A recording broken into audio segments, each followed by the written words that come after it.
now, look at the Wager Talk live odds screen. Lots of money for Arizona.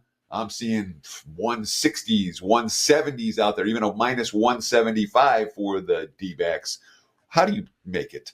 How do you break it down, I should say? Rangers and D-backs tonight. Yeah, Teddy, when I come on each week during the summer, I always do a lot of baseball. We always try to talk like situational plays because in baseball in general, it's kind of, it's odds, it's math, it's pitchers. But I do think this is one of those rare situational plays. And also, when I come on the show, I always send the games overnight. And I sent this at about 11:30 Eastern last night, and the look-ahead line was minus 135 across the board. That was a bettable line on the Wager Talk live odds screen. So like you said, there's been a understatement heavy money coming in on the Diamondbacks today, now up to 165 in most locations. But the unique thing about baseball, unlike football, is that it doesn't matter. If they win, you still cash. Now, we have given up some value. Might not make my client card because of the loss of value. I'm very selective with those best bets. That's why I'm on a 26-6 baseball run on best bets. But still, the Arizona Diamondbacks are the only way to play this game, in my opinion, and I think they will win it. So with the line move, you're going to still cash. World Series revenge. It's funny, Teddy, when I first looked at this game, I forgot it was World Series revenge because I've done this for so many years. It all kind of runs together for me. I did remember that the Texas Rangers were the defending World Series champs, and that was actually part of my initial handicap here, is I would be very careful with the Rangers down the stretch. We talked about the Rays a few weeks ago, and I said very rarely do teams toss the towel, but the teams you got to be careful with in any major pro sport are teams that had playoff championship aspirations and fell really short. That was the Rangers this year. Diamondbacks were starting off that way as well, but then they turned things around, kind of like the Houston Astros did after a slow start this season, and the Diamondbacks are heading in the right direction. So Arizona play on team, more so Texas, they play against team, but I do like the World Series revenge factor. I like the pitching revenge factor. It all sets up for a solid situational play on Arizona. And then on top of that, as we've seen a huge money move here, yes, 135 up to 165 is taking away some of the value. You bump it down 1% or 2% maybe as far as your bankroll management, but it's still a solid selection. I think they win this game. So let me ask you this. I mean, you talk about Texas, they're not playing for anything. Texas is playing great. They're 10-3 in their last 13 ball games. The quote's coming out of the locker room, Andrew Haney.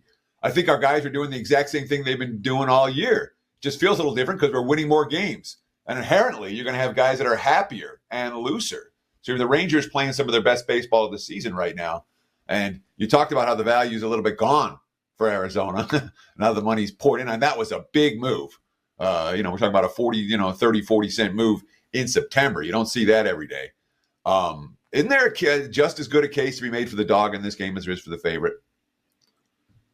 Yeah, I'll tell you one thing that does concern me with Arizona, too. Situationally, we talk about those teams off extended road trips of 6 games or more. They come back home, and then they have the day off. That's actually one of the weaker spots. That does apply to Arizona tonight. But once again, I think the World Series revenge, the focus spot here, will overact on that. So that's another follow-up, I think would have been a good point there as far as, coming off the road trip, the big one to Houston. No, excellent point about Texas playing well, and they are playing good baseball. 7-3 their last 10. They've won 5 out of 6.